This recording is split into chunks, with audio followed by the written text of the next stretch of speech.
Get out. You don't belong in here. She is 36 weeks pregnant, standing in the entrance of one of the most prestigious hotels in Manhattan, rain soaking through her coat, and the man in the uniform is pointing at the door. Not because she broke anything, not because she caused trouble, because of what he saw when he looked at her. Welcome to Black Diamond Story. If you're new here, hit subscribe and stay to the end. You will not want to miss how this one turns out. The rain came the way New York rain comes in November. Without sympathy, without warning, cold and sideways and relentless. The kind that bypasses umbrellas entirely and finds its way through everything. Rebecca Osei had been standing beside her car for 12 minutes. The engine had died 2 blocks from the Aldridge, one of the most exclusive boutique hotels on the Upper East Side. Her driver had gone to call for a tow. Her phone had died somewhere between the 3rd call and the 4th. Steam rose from the hood. The contractions she had felt earlier in the afternoon had settled into a dull, low ache that was moving steadily upward. Across the street, through sheets of rain, warm amber light poured from the hotel's tall windows. People moved inside, music, the soft glow of chandeliers. Rebecca pressed one hand against her lower back and the other flat against her belly and walked toward it. She owns 40% of it. Her name is on the founding documents. She has attended 3 ribbon cuttings in that building and shaken hands with the mayor on its steps. She pushed through the revolving door and stepped onto the lobby marble. Water running from her coat in slow rivulets, pooling at her feet on the pale stone floor. The security officer's name is Marcus Webb. He has worked at the Aldridge for 11 months. He is the kind of man who makes certain decisions quickly, with certainty, before gathering enough information to make them well. He looked at Rebecca the way some people look at things that arrive without announcement, with immediate suspicion, as though her presence itself was the violation. He was at her side before she had taken 3 steps. "Ma'am, this is a private establishment." Rebecca looked at him steadily. "My car broke down. I'm 36 weeks pregnant. I just need somewhere to sit until the rain eases." Webb looked at her wet coat, at her belly, at the water spreading from her shoes onto the floor. Something in his face arranged itself into the particular hardness of a man who has already made up his mind and is now only looking for language to confirm it. "You need to leave. We can't have you in here like this." "Like this?" she said. He didn't answer. He simply took a step closer, which was itself an answer. Behind Rebecca, the hotel doors opened again. A white couple walked in beneath a wide umbrella, the woman in a full-length wool coat, the man carrying leather luggage. The concierge appeared from nowhere, warm smile, immediate recognition. "Mr. and Mrs. Calloway, so wonderful to have you back. Your suite is ready. Bags taken, coats taken." They were escorted to the elevator with the focused attention of a staff trained to make wealth feel effortless. Rebecca watched the entire thing. She did not look away. Then she turned back to Webb. "I would like to speak with the manager." Webb exhaled slowly through his nose. He stepped closer until he was speaking at a volume designed only for her. "You are making my guests uncomfortable. You walked in here looking like this, dripping water everywhere. This is not a shelter."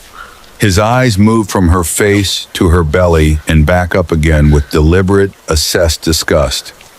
"I'm going to ask you one more time to leave on your own, or I'm going to help you do it." She looked at him. Her face was completely still. "Then help me," she said. "I want to see exactly what that looks like." What it looked like was this: 2 hands, one on each arm. The grip was not gentle. It was the grip of people doing something they have done before and do not think will have consequences. Rebecca was pulled across the lobby of the Aldridge with her feet barely keeping pace, her belly forward, her hands instinctively moving to brace around it. A woman seated in a lobby chair looked up from her phone. She watched for a moment, then looked back down. A bellhop near the elevator stopped, observed, and then found something on his cart that needed rearranging. A teenager near the front desk already had her phone raised, filming with the easy comfort of someone capturing something she found entertaining rather than something she found wrong. The doors opened. The rain came in, and Rebecca was shoved into it. She stumbled forward. Her right hand shot out and caught the brass railing at the top of the entrance steps. Her fingers locked around it with a force that left marks in her palm. She caught herself. She steadied. She stood there in the rain with both hands shaking, and one of them pressed flat against her belly, covering as much of it as possible. She breathed, in, out. She breathed the way women learn to breathe when the world takes something from them, and they cannot afford to fall apart on the pavement, slowly, deliberately, keeping herself inside her own body. Through the tall glass windows of the Aldridge, she could see the lobby. Webb was saying something to a colleague. They were both looking out at her. The colleague smiled. Webb turned away first. Rebecca watched this. Then she walked back through the door. The lobby went quiet when she returned. Webb's composure cracked for one visible second before the professional mask resealed. He moved toward her with his hands slightly raised, already signaling to the colleague behind him. "I've asked you to leave. I can call the police." "Please do," Rebecca said.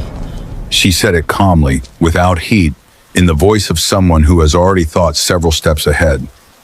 "What your staff just did was assault.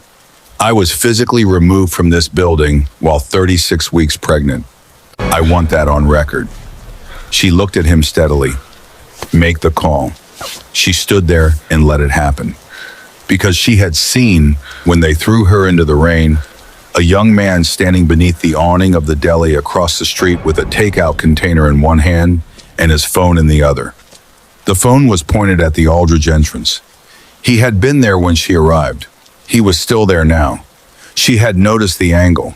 She had noticed how long he had been filming. She stood there and waited. The young man's name is Darius Cole. He is 20 years old. He posts the video before the police arrive. 38 seconds of footage. Wide angle. Steady hand. The lobby visible through the glass, the door, the stumble, the railing, her hand on her belly in the rain. He captions it simply, "Pregnant black woman physically thrown out of the Aldridge NYC into the rain." She was shaking. The internet does what the internet does. Within an hour, the video has been seen by 60,000 people. Within 2 hours, that number has doubled. By the time the police officers finish taking statements on the sidewalk, accepting Webb's version of events smoothly and without arrest because Webb is confident and Rebecca has no witnesses willing to speak in the moment, the video is trending in 4 cities. In a building in Midtown with no sign on the door and no public listing of any kind, on the 28th floor, a phone is placed quietly on a table. Peter Mensah is 41 years old. He is sitting at the head of a room full of men who have come from 6 different countries to be in this meeting. He is wearing a dark suit made specifically for him by someone who does not advertise. He has been speaking for the past hour in the same unhurried, precise tone he uses for everything, for decisions worth more than most people will ever hold, and for minor corrections and every gradation between. The people in this room know his name the way people know the names of weather systems. Not because he is loud, because he is permanent. His right hand Kwame enters without knocking and places the phone on the table in front of him. He says nothing. The video is already playing. Peter watches it once. His face does not move. He watches it a second time. Something changes. It is not visible to anyone who does not know exactly where to look for it. A shift in the quality of his stillness. The stillness of a controlled man moving from patience into decision. The 2 men standing at the back of the room straighten. They have seen that shift before. They know what follows it. Peter sets the phone down. He looks up. "We're done," he says. "Not tomorrow. Not a break." 2 words. The meeting is over. He stands, buttons his jacket, walks out, Three black SUVs arrive outside the Aldridge 19 minutes later. The rain has not stopped. The engines run. Four men step out and position themselves on either side of the entrance with the economy of people who have rehearsed this kind of arrival in many different cities. Peter steps out of the middle vehicle. He doesn't look at the hotel first. He looks at Rebecca. She is standing 30 meters away on the wet pavement with two police officers beside her. Her coat is soaked through. Her hair is flat against her head. One hand is at her side and the other is pressed against her belly. She is standing very straight in the way she has been standing straight through everything that happened tonight. The uprightness of a person who has decided that whatever is taken from them will not include that. He walks to her first. He stops in front of her. The rain falls on his suit. He doesn't acknowledge it. He looks at her face, at her eyes, at the hand on her belly. He takes his coat off and places it around her shoulders. His hands are careful and deliberate about it. He looks at Kwame. Get her into the car. Keep the heat on. Then he turns toward the hotel. One of the police officers takes a step forward. Peter looks at him. The officer steps back. The lobby changes when Peter Mensah walks into it. Not loudly, not with announcement. It changes the way a room changes when the temperature drops, gradually, then all at once. A man at the bar recognizes the face and sets his glass down with very deliberate care. Two guests near the far wall begin gathering their things without speaking to each other about it. A concierge who has worked in Manhattan hospitality for 20 years goes pale and stays there. Webb has not yet recognized him. He sees a well-dressed man who entered without being greeted, and his instinct is the instinct of 11 months at the Aldridge. Sir, I'll need you to wait to be. Why is my wife standing in the rain? Webb stops. The words reach him one at a time. He reassembles them. He looks at this man, at the men positioned around him without being told where to stand, at the complete absence of anything on this man's face that resembles uncertainty. The woman who was here earlier, Webb starts, was being disruptive. She refused to comply with our policies. She was disturbing our guests. We had no choice but to. Peter raises one hand. Webb stops, speaking as though a switch has been thrown. Peter's men move toward the security office, toward the control room, toward the systems that store everything the Aldridge sees in records. Webb watches them go. Those are restricted areas. The front desk manager touches his arm. She has recognized the name. It passed from the bellhop to the concierge to the desk in under 90 seconds, moving through the room like a current through water. And she has understood in the space of one breath the full weight of what happened tonight and what it is going to cost every person who participated in it. She leans close to Webb and tells him who is standing in front of him. Webb's face does something complicated. It moves through several things and settles on an expression made entirely of the understanding that he has made an irreversible mistake. Peter walks to the front desk. He turns the screen toward the room. On it are founding documents, ownership records, Rebecca Osei Mensah, 40% equity partner, original signatory, board member. The information moves through the staff like something physical. The woman they dragged across the lobby, the woman they shoved into the rain, the woman they laughed at through the glass. She is on the founding documents of this building, and the man standing in front of them is Peter Mensah. The security footage plays on a laptop his men have set on a cleared table in the center of the lobby. Every camera, every angle, Rebecca arriving, the immediate dismissal. The couple behind her welcomed without hesitation. Webb's grip on her arms, the pull, the shove, the stumble, the railing, her hand on her belly in the rain. Nobody speaks. Somewhere in the room, someone is shaking. Webb's composure finally fails him. He steps forward. Sir, please. I have a family. We didn't know. We made a terrible mistake. Please. Peter looks at him for a long moment. Then he looks away, which is somehow worse. Rebecca is in the car when she sees the convoy leave in a direction she recognizes. She watches where the third vehicle turns. It does not go toward any police station she knows. She sits with her hand on her belly and her daughter shifting quietly inside her, and she thinks. Then she gives the driver an address. The warehouse is at the end of a road that has no reason for traffic after dark. Peter turns when she pushes the door open. Something moves rapidly through his face. "You should be resting. You should be home," she says. "Not here." She looks at the people in front of her.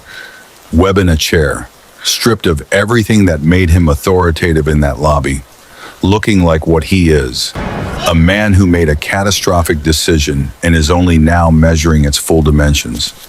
The two guards against the wall, all of them small inside their fear, all of them human in the worst and most ordinary way. She turns to Peter.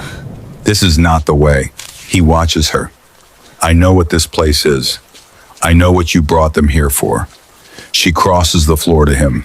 She takes his hand and presses it against her belly and holds it there.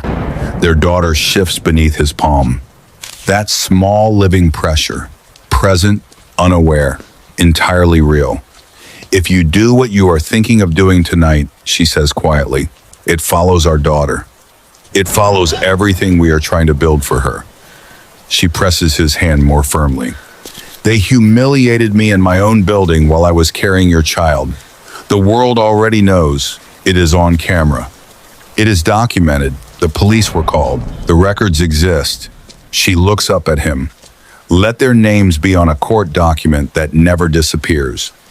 Let their faces be permanently attached to what they did in a way that cannot be buried or explained away. What you would do here tonight disappears. What I want done to them does not." Peter looks at his hand on her belly for a long time. Then he nods once. "They are not free. They are not forgiven. They are taken, properly this time, to face what Rebecca asked for. The charges are formal and severe. Webb faces criminal counts of racially aggravated assault. The two guards face charges for physical assault on a pregnant woman. The recordings from the control room, translated, certified, and submitted, make everything significantly worse. The teenager who filmed it as entertainment discovers within 48 hours that the footage she shared with laughing commentary is now evidence in a criminal proceeding, and that her identity has been formally documented by a legal team that does not make mistakes and does not stop. A housekeeper named Fatima Diallo, who was near the elevator bay when it happened and took one step forward and then stopped herself and did nothing, gives a voluntary witness statement 2 days later. She gives it completely. Everything she saw, everything she knew in that moment was wrong. Her testimony removes every remaining defense. She keeps her job. Rebecca asked specifically that she be retained. The one person who almost helped deserves the chance to become the person who helps next time. Rebecca has always believed that people are not only what they fail to do in their worst moments, they are also what they choose to do afterward. The morning Rebecca walks back into the Aldridge, the sky is clear. November light, clean and cold, the particular brightness that comes after rain has finally washed the city through, and the air has nothing left to carry. Her daughter is 11 days old. Rebecca gets out of the car slowly. She walks toward the entrance. The door opens before she reaches it. A new receptionist, young woman, straight posture. Eyes that meet Rebecca's directly and hold there without flinching. "Mrs. Mensah, good morning. Welcome back." Rebecca steps inside. The floors are the same marble. The light is the same amber warmth. The room looks exactly as it did the night she stood on this floor, soaked through, asking for 5 minutes in a chair. She walks to her table, the one with the full view of the street. A server appears beside her immediately. Warm, present, genuine in the way that cannot be rehearsed. Rebecca orders tea. She wraps both hands around the cup when it comes and looks out through the tall glass at the street below. At the pavement where she caught the railing. At the awning across the road where a young man sat with his dinner and his phone and decided that what he was watching mattered enough to document.